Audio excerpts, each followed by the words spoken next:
r/AskReddit. What is your story about having a horrible gut feeling about a person or situation that turned out to be dead on? So, playing designated driver. I'm at a stoplight. When it turns green, my gut says nope, we are cool right here. So 3 drunks in the back, and 1 up front, all explaining that I should have let them drive, what the green light means, how to operate the long vertical pedal, etc. All very helpful. Just as I shrug and shake it off, a black Camaro with its lights off shoots through the red light, loses control and crashes into a telephone pole. Would have T-boned me 100%. The drunks are all in awe of my psychic power. Then the Camaro, flames shooting out from under the crushed hood, backed up and drove off. Super surreal. My best friend's family was visiting. Best friend and her dad had asked to see the new fossils I'd added to my collection, so I went upstairs to get them. Her dad was allergic to my guinea pig, who lived in my room. As I turned the corner I noticed my younger brother, who I call Sean online, was wearing his pajamas. It was barely 9 PM. Sean never went to bed that early. I asked him why he changed. Sean told me that he felt really sick, and Dad had told him to go to bed and see if he felt better in the morning. Sean didn't look that sick, but something just felt off. I asked if Mom knew Sean didn't feel good. He said no, he'd just talked to Dad. That wasn't okay. And not because Mom would have been upset if nobody told her Sean didn't feel good. It felt more serious than that. Mom had to know Sean was sick. I started to flip out and snapped at Sean that he should never trust Dad's medical advice. Dad just tells people to sleep earlier and exercise more. Sean needed to tell Mom. Now, Sean very clearly thought I was overreacting. Heck, I thought I might be overreacting. But he went downstairs and told Mom he didn't feel good. First thing Mom did, as per usual, was check him for ashes. He had a red streak running from his thumb up to his armpit. Sean had severe blood poisoning. We found out later from the hospital he was 4 hours away from death. If I hadn't had such a strong feeling that Sean had to tell Mom he didn't feel good, he wouldn't be alive today. He'd have died in his sleep that night. There was knock on the shared front door. The house was broken into 3 flats. I was the ground floor. I recognized the guy at the door as the boyfriend of the pretty little Asian woman who lived a couple of floors above us, and he smiled at me and asked if he could come in and wait for her in the hallway. Nice looking white guy, very upper middle class with a tweed jacket and posh accent. Good manners, winning smile. My stomach did a flip, and I said no and shut the door in his face very abruptly. I had no idea why I reacted as badly as I did, because I knew him to say hi to, and I knew he spent the night in the building a lot. A couple of days later I see her with her face swollen and purple where he had beaten her to a pulp.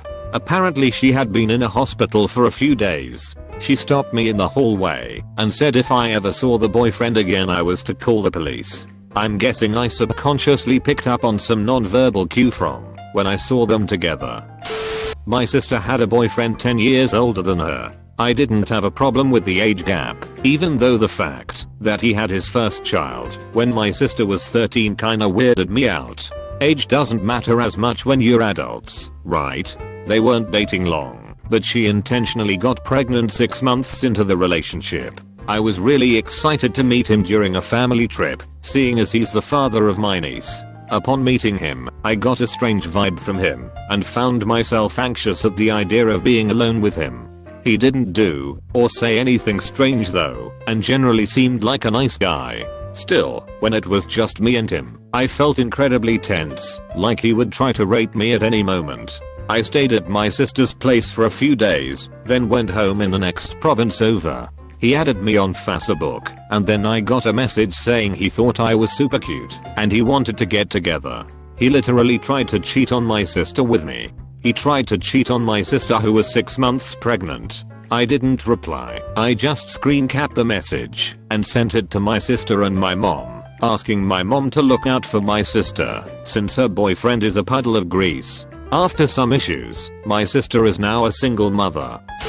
Few weeks before graduation, visiting my best friend at her school. We were outside some dumpy college bar and this tall, good looking, athletic guy starts talking to us. Right off the bat I hate him. I just have this awful feeling about him immediately. Something about him is slimy, dishonest, trying too hard. My friend, who's seeing someone else at the time, nevertheless seems charmed. I have a terrible habit of being quick to judge strangers, so she probably didn't think twice about my bad-mouthing after he walked off. And anyway, graduation is a few weeks away. We'll never see this guy again. Fast forward a year, my friend moved to my city and we share a house together. It had been our plan since childhood. Things were great. Eventually, her relationship ends, and literally within a week, the guy from the college bar, let's call him Chad, sends her flowers and a cookie cake, just being a nice guy after her breakup. I think this is creepy and overreaching, and chock full of ulterior motives, and I tell her as much, but she thinks it's sweet, and they eventually begin to date, though he lives 4 hours away. I try to get to know Chad when he comes to visit, but he's aloof, kind of too cool for me, and not really interested in anything other than my friend. He stays over a lot, and does weird things like show up with his whole family, again, from 4 hours away, unannounced. Friend doesn't want to hear my concerns about Chad. She thinks I'm judgmental and trying to control her dating life. Maybe I was, but I couldn't stand this man. Our lease ends. Chad moves to town to live with my friend. She and I don't hang out as much and never see each other unless Chad is around. When I called and invited her to my birthday dinner, she insisted that Chad come too, and when I told her I didn't want that, it's not like Chad would have even enjoyed an all-girls dinner on my birthday. All lines of communication broke down. It was very clear she chose him over our friendship, and I gave up trying to be involved. My friend and I didn't speak for over a year. She and Chad lived a few blocks from me, and I never saw either of them. I would drive by their house once in a while to make sure everything seemed okay, but I could never tell. She worked 4 jobs, pulling crazy hours, while Chad worked part-time, if at all. From what I know, he spent most of his time fishing on a boat that my friend tried to convince me that he had bought, not her. She slowly withdrew from all social circles that weren't directly related to him. Deleted most social media. It made me sick, and I worried all the time about her. I knew he was controlling who she saw, what she did, who her friends were, not to mention taking advantage of her finances, and it made me sick to think he was abusing her in other ways. After a few years, she left. He had continually threatened to beat her, and she finally had had enough. It was hard, and I still feel a lot of guilt for not having tried harder to make her see what I saw about Chad, or at least to maintain communication. But luckily, over the last year or so, we have been able to rekindle a friendship, which started when we were kids, and I've been able to be there for her when she needs me. I'm just so happy it didn't last for longer, as they were continually talking of getting married. I fucking hate that guy. I gave birth in November to a baby girl who had a very rare neurological disorder. She hardly moved at all in utero, but when I told my doctors, they all said that every pregnancy/baby is different, etc.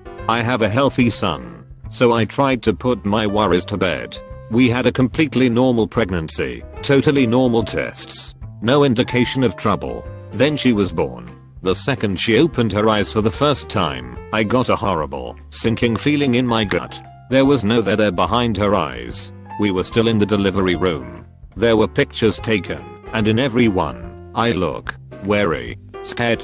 There were immediate problems. She didn't latch, she had no reflexes, etc. etc. etc. I shoved all my worries down. She was born a few weeks early. Everyone kept saying, bottle feed her, and she'll perk up once she gets closer to her due date. Every nurse, every doctor, every lactation consultant. We were released from the hospital with a healthy baby. Nope, nope, nope. A week later, we were back in the NICU because she was still lethargic. She wasn't eating. It turns out she was basically brain dead the entire time. I didn't want to know, but I knew. I knew the moment I looked in her eyes. Eater. The diagnosis was Atara syndrome, a catastrophic and fatal epilepsy disorder of infancy. No family history of seizures. A complete surprise, medically speaking. We took her home from the NICU, and she passed away in our arms at 16 days old. My ex.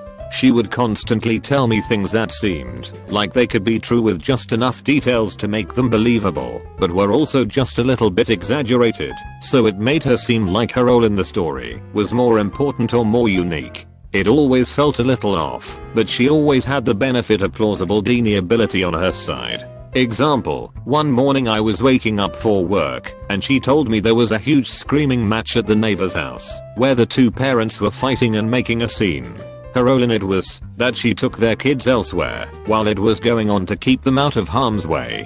The police were called, and the man was escorted off to jail. Since I hadn't heard any of this going on, she just told me, yeah, you were out like a rock, which was quite possible, but it was all a fabrication, just for her to have a story that made her seem interesting and important. Turns out she was a pathological liar, and almost none of those things were true at all. My gut knew, but my brain reasoned the sense out of me. There was actually a girl I grew up with who was loosely a part of my greater social circle who always kinda creeped me out. I'd actually brought this up with some closer male friends and they seemed to agree. If you ask me to say why, I really can't even explain it. She was a bit ditzy, but very friendly and just overall nice. Never said a bad thing about anyone, or found herself in any drama, but it was just like she was almost missing some human component. Anyways, we lost touch after high school, but a few years after that she had a kid, and a few years after that she got sent to prison 4 years for basically doing that Munchausen by proxy thing. She was poisoning her kid and the doctors caught on, I guess. Luckily the kid lived, and is with the father, who by all measures is a decent guy. I've told this story before, and it's really frustrating, because I really can't articulate anything specific about her that gave me the creeps, but there it is. When I was about 3 or 4 years old, I was playing in the yard in a bikini, like the cutesy little kid ones with ruffles, and I remember I was sticking my belly out really far because I thought it was cool that I could see my belly in my bathing suit. An adult male family member was over visiting, and I remember feeling like someone was looking at me. So I turned around and noticed that he was watching me. I remember feeling scared, and I sucked my belly in and started looking for my mom. The man said, "Oh, you have such a cute little tummy." And I just remember feeling absolutely panicked in a way I had never felt before. I never told my mom, but as I was growing up, that family member would invite some of the kids over for sleepovers with his adopted son, but my mother would never allow me to go. She always told him that I needed to up for some activity early in the morning, or that I was up late the night before and needed to sleep. I also never forgot that panicked feeling, and never would allow myself to be alone with him. If he walked into a room I was in, I would make an excuse to leave, and then go stick like glue next to my mother. As you can probably assume, that man was indicted on federal charges of possession of child pornography, distribution of child porn, sexual assault, rape, statutory rape, etc. My mom and I talked about it later, and she said that she never had any concrete reasons to not trust him, but she just felt compelled to listen to her gut in this instance. That was honestly one of the most important lessons she taught me. Sometimes your gut picks up things that your conscious doesn't, but those instincts are there for a reason. My mom also called my cell phone seconds after I wrecked my car miles away from her because she got this strong auditory hallucination of me yelling, "Mom, she's a witch." Years ago I was in another state due to a family member being hospitalized. The hospital was very close to a sketchy rundown area in my family, and I had stopped to get gas. This guy in a hoodie walks up while I'm pumping gas looking kinda out of it and hits me up for coffee money. I had a very bad feeling about him, and so not wanting to piss him off, I carefully gave him a bit of change I had in my pocket, explaining I wasn't carrying any cash on me, all the while watching him and all around to make sure I could scoot/do something if necessary. He thanked me and went on his way. A few days later and back home I saw his face on the news. He was arrested for killing a bunch of women and ditching the bodies in the nearby abandoned houses. My sister-in-law was a high-level exec in a company. She introduced me to her boss, the seer. At that moment I knew they were having an affair. Nothing outward, strictly intuition. She was married to my wife's brother, and when I told my wife she said I was nuts. Within months we learned I was right. She divorced and went on to marry her boss. I was 18 and had just moved into my own apartment. The complex was managed by the owner's son and right from the get-go he seemed off to me. Nothing that I could articulate, but I felt uncomfortable around him. Since he was frequently at the complex for one reason or another, I kept my door locked and chained whenever I was home, and I would literally run away if I saw him outside to avoid talking to him. Well, one day I grabbed the local paper, and on the front page is this guy's face. He had fallen in love with a previous tenant and had harassed her and her boyfriend and continued to stalk her after she moved away. She was a grade school teacher and he waited outside the school for her, shot and killed her in front of the school kids, and then killed himself. Ages ago, I was maybe 9 years old. We were on our way home from the local pool when a massive summer storm started. I'm talking full on garbage bins flying through the air and literally feeling how the wind was moving our car a bit to the left. So we enter this tunnel and I suddenly scream stop at the top of my lungs. My mother slows down and asks me confused about what's going on. I, now crying, beg her to stop the car and wait the storm out.